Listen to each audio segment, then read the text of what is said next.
Hi guys, Ian here, aka Hura Mantra. Welcome to my channel and to another video. And today I want to talk to you a little bit about astral working and some of the things that I have come to realize as I've sort of done my own research and journeyed through the I'm journeying through the experience of astral working. Firstly, let's have a little look at what astral working is. And even the term astral, you may hear different things. I think the older terminology was the astral realm, and then it changed to the realm of visual imagination. And although I don't disagree with that, because that is an aspect of what the astral light is, which is its latest name and terminology, the astral light. Just to limit it to visual imagination, I think misses out on, does a disservice to what the astral light actually is.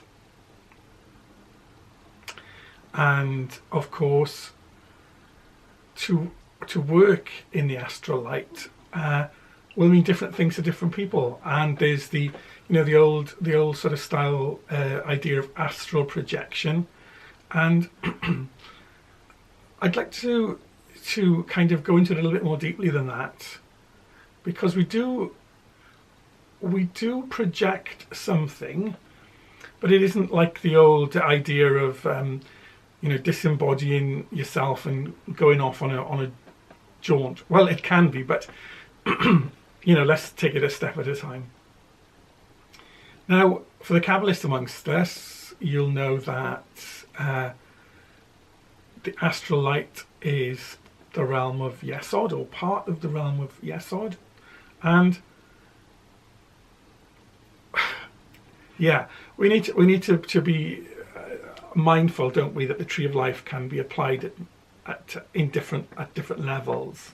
Certainly in the four worlds, and when we apply the tree of life to ourselves, the ocean of our mind, the ocean of our creative space, the universe that is within us is attributed to Yesod, and the concrete mind of our thinking is attributed to Hod, and the power of the emotion and the drive, the creative drive within us, that in us which desires to bring forth, is attributed to Netza. So, and my dogs are just, all the times that they want to start having a set to, it's got to be right now, hasn't it? So, apologies for any background sounds. So, yes, in order to work in the astral light, we have to use our powers of Hod and our powers of Netza, for we are thought formers, aren't we? And we will be using thought forming to create in the astral light that which is going to serve our purpose. So why would we want to be doing that? Why would we be working in the astral light? Well, if you are a student of the mysteries, whether you work within a school or whether you are just, following the path yourself and learning what you can learn from wherever you can learn it, at some point you will come to a stage where you need to do some astral working. And mainly, I think, that will probably be through the form of path workings. Now, let's just have a quick look at what a path working is. Path working is a visualization of a circumstance or a scenario or an environment that is designed to expose you to certain experiences. The scenarios, the characters, the symbols will normally have been selected because they have spiritual, magical meanings, and will create a response within you when you hold them in your mind and when you create them in the astral light. Now, what I found at first was that it was quite easy to create in my visual imagination individual images. Maybe the image of a god form, maybe the image of a tree, maybe the image of, you know, a river flowing between the mountains. That was fine. But as you do more detailed work, you'll find that you need to create sometimes quite complex environments, and you'll need to revisit them. So you want them to be there all the time. You want them to be kind of permanent, I guess, or at least semi-permanent. And I was getting myself into a bit of a state, because I would create, for example, a cityscape, and I became aware that I couldn't hold the entirety of the cityscape in my mind in detail all the time. And this was giving me some grief, because I was thinking, well, I'm not holding it in visualization, it's disappearing. And so I can't do the work that I'm meant to do and that I want to do. And that caused me a lot of angst, I guess. But what I discovered was that you don't need to. I was sat at my computer, and I was typing something up. I was recording my meditation diary, and a little light bulb sort of went off. And so, wherever you are now, I'm guessing that you're looking at the screen of your phone or your laptop or your tablet or whatever. And are you aware of the room or whatever is behind you? I'm going to guess that you're not. You might know in your mind vaguely what's there. It could be your own sitting room, your own bedroom, whatever. And so it'll be something you will have been exposed to every day for perhaps a long time. But you may only generally be aware of what's there. And when you think about it now, you may be even quite accurate in all of the things that are behind you. But I'm guessing that you won't know in absolute minute detail what's behind you. But because you don't know that, does it mean that it's not there? No. We do not fear that what is behind us, what we can't see in our world, ceases to exist just because we can't see it. We know of a certainty, don't we, that it exists. Now there is a principle and there is a lesson there to be learned, I think, in our astral work. What holds our reality in existence, even though we are not looking at it? Well, many things, but one of them, and not least, I think, is because we expect it to be there.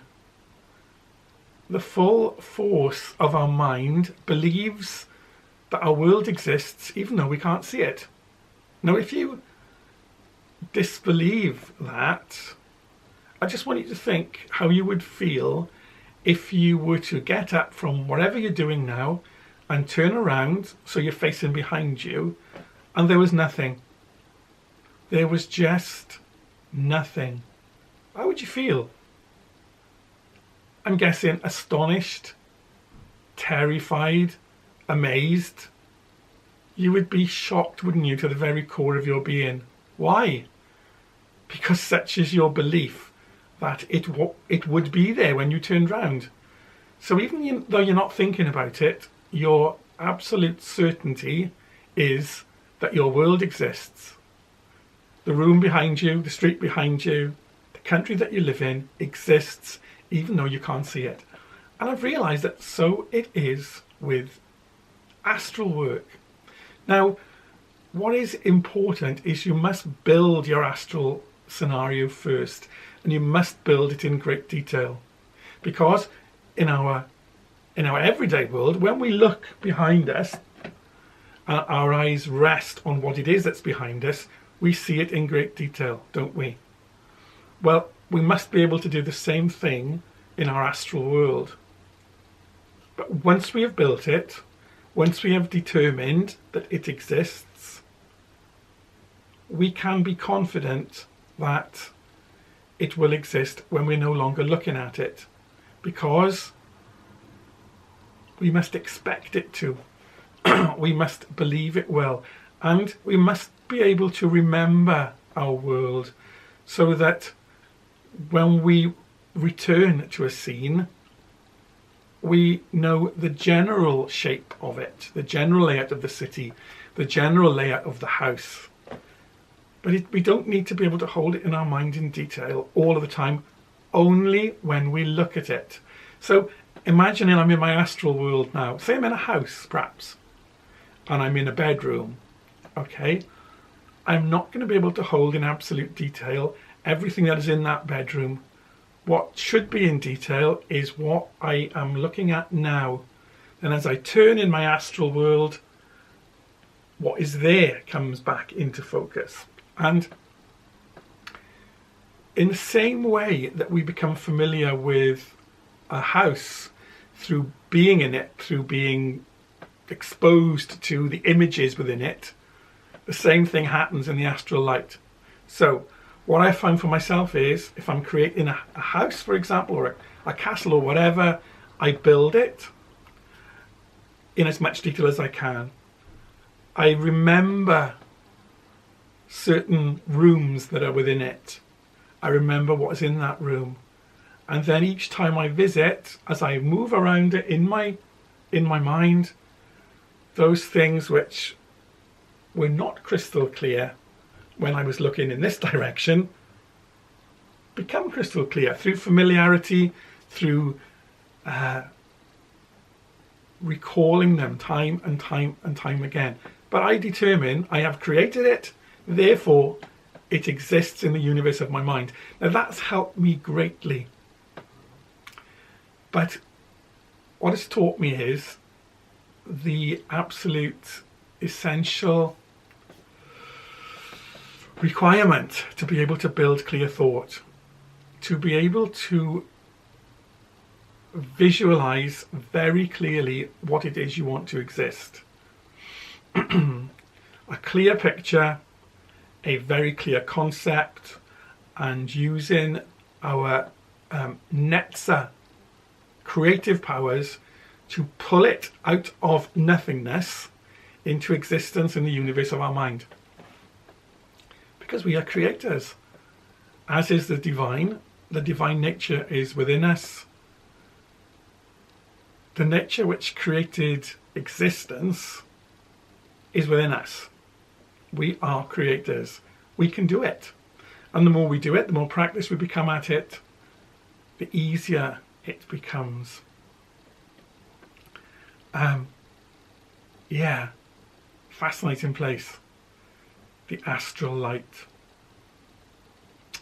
And of course, people will say, well, if the astral light is a real place, why is it that I never see anything? Why is it that my imagination is kind of blank until I create something? Why am I not seeing other things? Well, the answer to that is that, like this world, the astral light is a place of levels. And I imagine the entry level, when I go in my mind, it's like in a misty valley. Because the astral light, unstructured, is like, it's like fog. It is, as the author Dolores Ashcroft Novicky described it, it's intelligent proto-matter. It is unformed until a divine or human thought calls it to order and calls it into structure. So we enter the astral and it is like the foggy valley. But as we go higher in the astral, we do see forms. We do see things that we weren't thinking about, that we weren't creating, suddenly appear out of nowhere. And they are not our astral thought forms. They're someone else's. So we just push them out of our working and carry on. And yes, the astral light is actually is a lot going on, because all living things have their first forms in the astral light, because we have our physical body, we have our etheric or energy body, we have our astral body, which is in esoteric teaching is perhaps the first body that the soul interfaces with. So if you have spirit, soul, astral body, etheric body, physical body.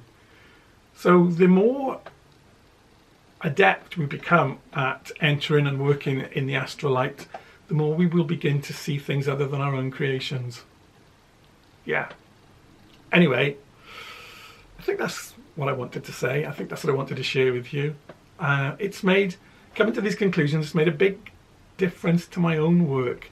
It's allowed me to be less worried about what I can't do, or what I thought I couldn't do, and be more confident in what I can do in my astral workings, and enjoy them more and enter into them more and be more relaxed in them. So if there's anything in there that helps you, then that's great.